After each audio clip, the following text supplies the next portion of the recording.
historic first steps in that direction. Thank you. Thank you very much. Mr. Mamarian.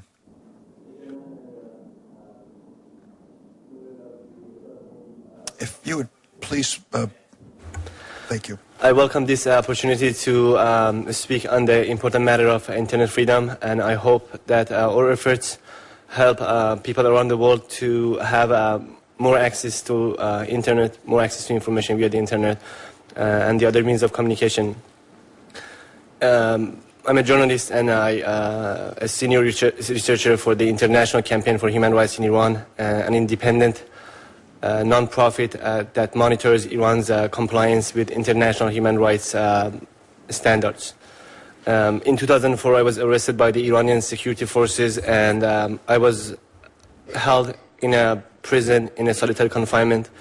And then I was taken to Evin prison, where hundreds of political prisoners, journalists, civil society activists are being kept actually after the June 12th presidential election. During my time in solitary confinement, I was beaten and psychologically and physically tortured repeatedly, and I was told that I cannot post my writings on my blog and I should stop working as a journalist.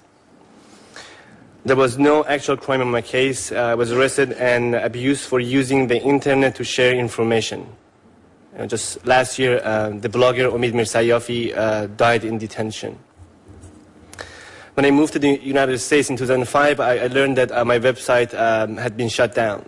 And don't get me wrong, it was not the Iranian government that shut down my website. It was a company that provided the domain and host for me. In a letter, the company mentioned a restriction on any transaction with Iranian companies. Later, I learned that many pro-democracy, pro-human rights websites had to change their domain on the account of that restriction. And it's very easy for the Iranian government to monitor .ir domains. So when I decided to participate in this hearing, I talked to many of my friends, bloggers, journalists, and those who have difficulties to even send a simple email or chat on, for example, Yahoo Messenger.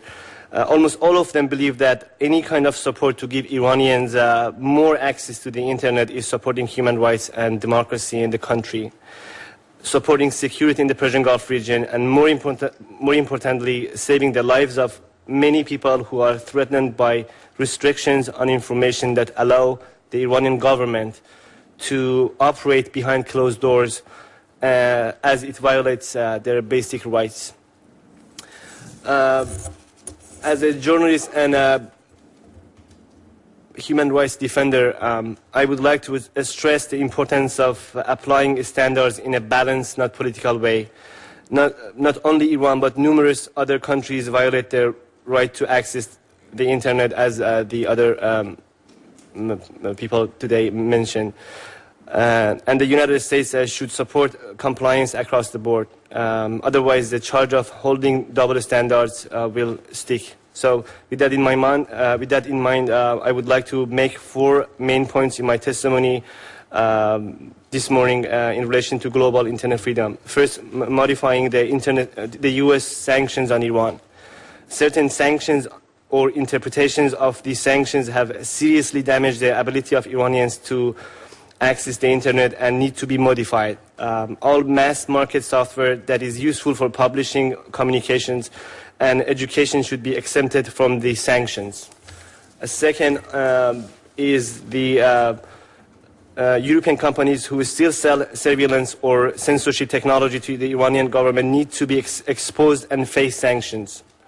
Also, online advertising is not allowed for Persian websites. Many companies such as Google or Facebook do not include Persian or Farsi as a supported language for online advertising websites or allow targeting users with such a language.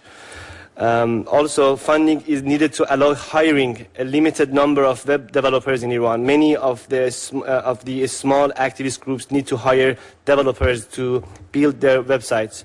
The number of web developers with the command of the Persian language outside of Iran is very few. These groups need to be allowed to hire web developers in Iran. The amount of payments could be capped to 10,000 per year. To make sure such a solution is not abused for other purposes. And I have some other suggestions in regard to internet access and like giving VPN accesses to activists and providing anti-jamming for satellite broadcasts. As you know, for Iranian broadcasts, the U.S. government could dedicate a specific satellite which is hardened against jamming using technologies similar to military satellites. And also providing Iranians with free satellite internet, which is technologically possible. Email security, which is very important. I think there are companies that can provide those kind of technologies. And also PC security, which is another idea that we can discuss it later. Thank you. Mr. Mamarian, thank you. We've had a number of witnesses before this Human Rights Committee who have inspired us to continue our work, and you are one of them. You have paid a heavy price for your commitment to your profession of journalism and for your commitment to free expression. Thank you. And your courage to come here today is inspiring to all of us, so thank you very much for doing that. I can recall in the not too distant past when my mother's homeland of Lithuania was finally seeking freedom and independence. And what kept us alive in the United States was the information that came from Lithuania during those dark and dangerous times over fax machines. That was the technology of the moment. And the Soviets couldn't stop us. And we were kept up to speed on what was happening on a day-to-day basis. And we were able to respond in the global media. Well, technology has grown in so many different ways, right, but it still is the right avenue, as Ms. Wong has said, for us to seek it and use it to promote dialogue and expression and freedom, which you have sacrificed so much for personally. In the course of your testimony, you talked about the European companies who sell surveillance or censorship technology to the Iranian government. As a result of U.S. sanctions against Iran, U.S. companies are not allowed to sell that kind of technology to the Iranian government. Do you think the U.S. government should make certain American companies don't sell surveillance or censorship technology to other countries that censor the internet, such as China or Vietnam? I think it's very important to include other countries as well, because some of these countries, Iranians provide those kind of technologies through a third country. So that kind of technologies could go to Iran through China or the other countries that have a good relationship with Tehran. I suppose after the election that took place 9 months ago, there was the expectation that the so-called Twitter revolution in Iran would topple the government and change Iran. And obviously that has not occurred, and we've seen the limits of internet activism in Iran. But can you give us your view of what impact this had and continues to have in inspiring those who question the current government? I think if it was not the internet, God knows how many more people would have been killed on the streets of Tehran and the other cities. And so it has been really important that people could dominate their narratives of the event after the election. And it was very significant.